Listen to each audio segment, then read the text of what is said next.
Ito naman po yung collection ko ng, ito po ay buto ng, ano, ng, buto ng buto. Maganda po ito. Ito po. Medyo may pagka-brownish siya. So, I don't think na ito ay buto ng, anong klaseng buto ba ito? Basta naging bato siya eh. Maganda po yan. Yan, ito. Maganda po siya na klase ng bato. Kasi ito kasi, kinuha ko ito. Ito kasi nakuha ko ito ng mahal na araw. So, ibig sabihin, may ano din siya kasi nga nakuha mo ng mahal na araw. So, kinulik ko rin ito. Maganda din yan siya. Brown, medyo may pagka-brown. Parang almonds na hindi ko mawari. Almonds o buto ng kakao. Kikao. Abang ko, basta ito. Kinulik ko po yan. Iniano ko yan. Ang kaganda sa kanya, ano din siya? Ito, look at this. Tingnan mo, ito po. Ayan o. Magnetic po siya. Ano eh. Ayan.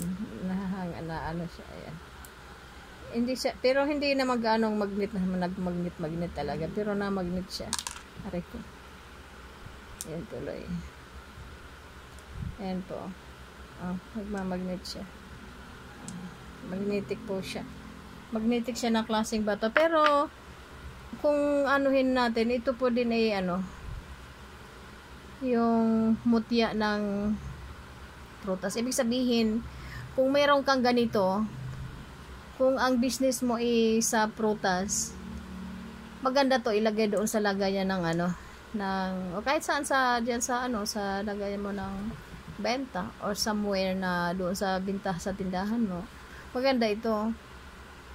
Or sa mga chocolates. Magtitinda ka ng mga chocolates. Maganda rin ito kasi ito nga maganda ang nito na maging fruitful ang iyong business. Kasi nga ito nga nakuha ko ito ng mahal na araw. So, ibig sabihin mo siya ito ng prutas.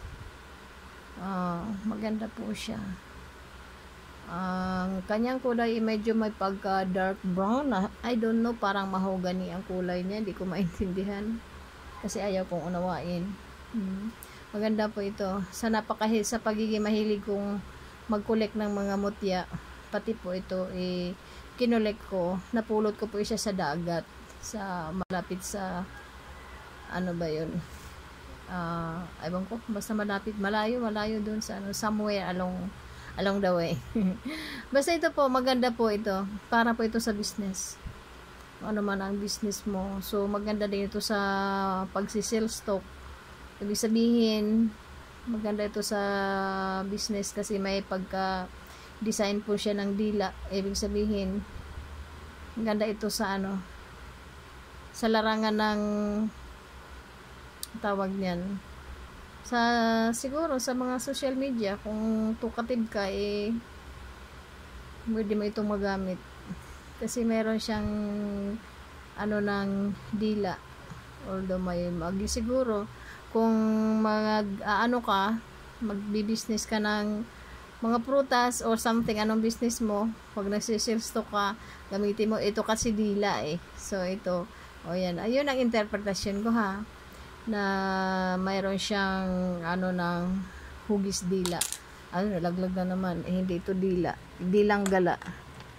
Nalaglag na naman. Nasaan na kaya? Ayun. Nagtago. Ayaw niya pagsabihan ng siya ay dila. Hala, sige. Ikaw ay hindi dila. Tang ka lang. Okay. Ito po ay maganda siya. Maganda siya sa na pwede mong ingatan. Kaysa mag-ingat ka nito kaysa sa ingatan mo ang hindi tapat sa'yo. Mas mag-ingat, mas ito ang pag-ingatan nyo po. Dahil ito po magdadala sa'yo ng swerte. Dahil ito ay nagsisimbolo ng tawag yan. Simbolo ito ng kasaganaan.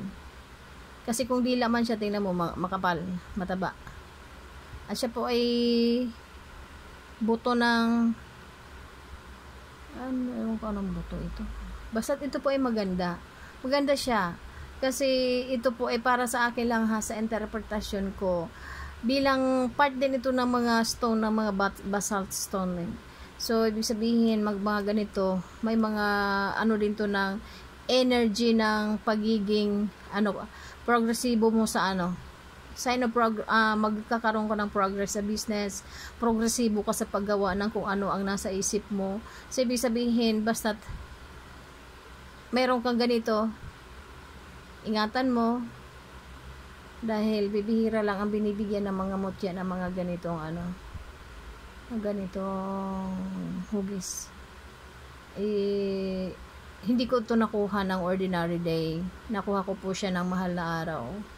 So ibig sabihin ito po ay magbibigay ng swerte, kasi once na nag-hunt ka ng mga mutya during Holy Week, ay yung matatagpuan nyo po ay mga mga mutya na magbibigay sa iyo ng swerte, kasi ang hinahanap mo ay swerte. So hindi naman po lahat naman ng tao ibibigyan ng mga ganito tulad sa akin. So makikita ko lang siya sa isang banda, sa isang tabi, tapos parang tawag diyan nanghihikayat. So ibig sabihin pag once na merong ganyang bato na parang tinatawag ka o parang nagbibigay siya ng pansin sa iyo, o ibig sabihin nagpapapansin sa iyo, ibig sabihin there's something with that stone. So ibig sabihin kailangan mo yan kunin, o saka i-collect mo lang. Hindi naman siguro kabigatan, hindi naman siguro ikakapilay natin kung bibit-bitin natin. Then after ilagay natin sa bahay somewhere kung wala man kayong altar o kasi hindi kayo Catholic. So kahit ilagay nyo lang sa somewhere na lagay ng mga collection ng yung mga bato. Tulad ako yan, ganyan ang dami kong mga collection, kasi sila po ay naghihigo po yan sila ng mga bad energy sa loob ng bahay. That's why yan, pinapausukan ko rin yan sila ng tawag, insenso, at saka kamangyan, at saka tawag nun, dahon ng laurel, para imbis na sa'yo dadapo ang kamalasan, i-absorb nila.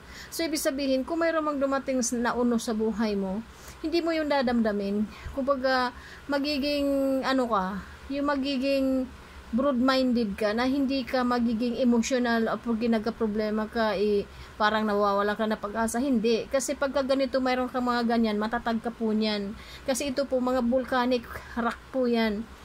Mga volcanic stone po yan. So, ibig sabihin, nagbibigay yan sa atin na sila ng swerte. Tulad ng mga ganitong shell. Alam nyo, hindi ko yan pinapalampas. Talagang, kinukulik ko din yung mga ganito. Marami ako nitong ganito. Nakuha ko ito sa Rojas City. Talagang matagal na ito. Siguro 2000 anong year ko pa ito nakuha. Kinukulik ko lang. Yan. Nakaganyan. Magaganda kasi ang mga ng mga galing sa dagat. So nagpo-protect din yan sa iyo yung mga shells. At tulad naman ito, syempre, ingatan ko rin ito dahil magbibigay din to sa akin ng swerte. So sa mga hindi mahilig mag-collect ng mga mutya-mutya diyan, dapat matuto na po kayo. Kasi ang pagkukulik ng mga mutya-mutya po part na po yan ng ikainaniniwala ng swerte at panalangin galing sa Diyos. Ibig sabihin, kung hindi ka marunong mag-collect ng mga ganito, ibig sabihin matigas ang ulo mo, ibig sabihin grabe ang pride mo, na hindi mo iniisip na ang mga hiwagang maibibigay ng Diyos Ama sa atin. So through this mga ganitong mga bagay, ipinapahiwatig lang ni Lord, ni Diyos Ama, na nandyan siya. So ibig sabihin, yung mga ganyan, it symbolize, kasi ito po ay gawa po ito ng Diyos Ama. So kung may mga nagkukulik ka na mga ganito, syempre parang nararamdaman din yan ng Diyos Ama na talagang naniniwala ka sa Kanya. Kasi naniniwala ka sa mga ng mga Chinese na mga ang tawag doon, piao-piao, ba yan? Kampiao-piao ba yan? Ako hindi. Ito kasi yung inaano ko, yung mga imposibleng bagay, imposibleng mga bato na natatagpuan ko, ay yan po, kinukulik ko. Tulad nito, stone po ito ng ng huli sa simbahan, kasi ito matatagpuan. Ayan, kalug po yan. Ayan. Hindi ko yan pinapalampas yung mga ganyan. So, pero hindi po ako nagdampot ng dampot, ha. Hindi naman yung bawat alis ko, pag may nakita ko mga ganyan, idinadampot ko. Hindi po. Siguro sa isang buwan, mga bibihira lang po.